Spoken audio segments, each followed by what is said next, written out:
Hi guys, I'm here at the car wash right now in Pilar. So pinapa-car wash ko lang si Terry. Ayun o, nakikita niyo doon. Ayan o. There you go.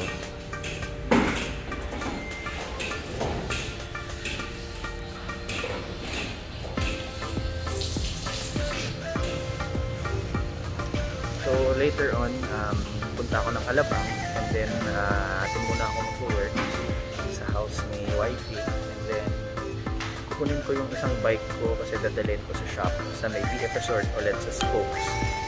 So yun, first time ko ikakabit yung bracket sa likod ni Terry, so we'll see. I think kasya naman siya. So makita niyo yung bracket.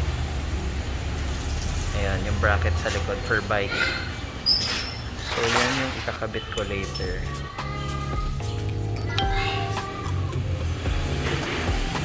There. So yeah, I'll see you later. Pag natapos to, I'll show you paano ikabit yung ganong type of bike rack sa Ford territory. Alright, see you.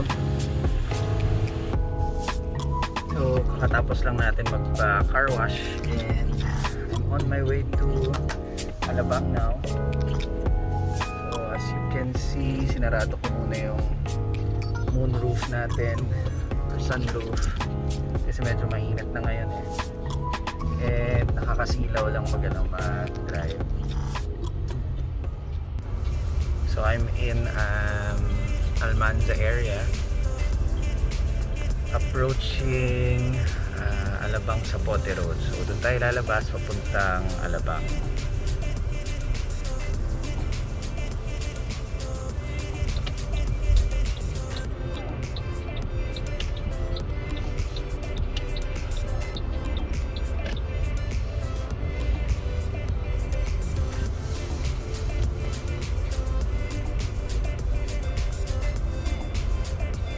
So that one, I'm not sure kung bakit siya nag-alarm.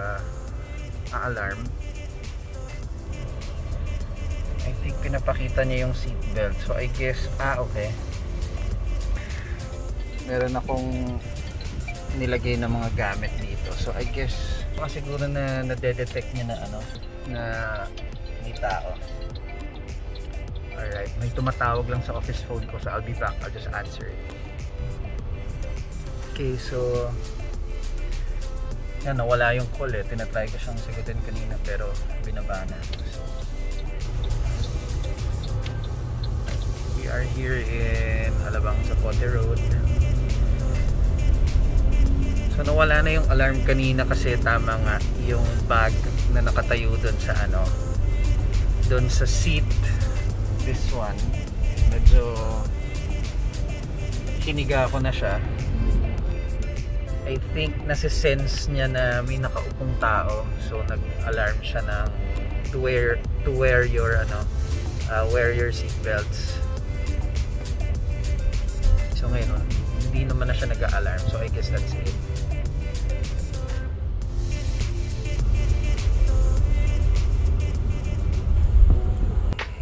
Okay.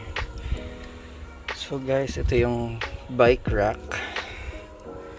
Actually pang kids rack siya Ayan, so this is from there, Buzz Rack. So tatabi ko lang yung mga camping camping materials. So soon, pag pwede na mag-camp, papakita ko kung paano i-set up yung tent ko. Malaki yung tent. So there. So let's start setting it up. Let's start setting it up.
This is how it looks like from my rear dash cam.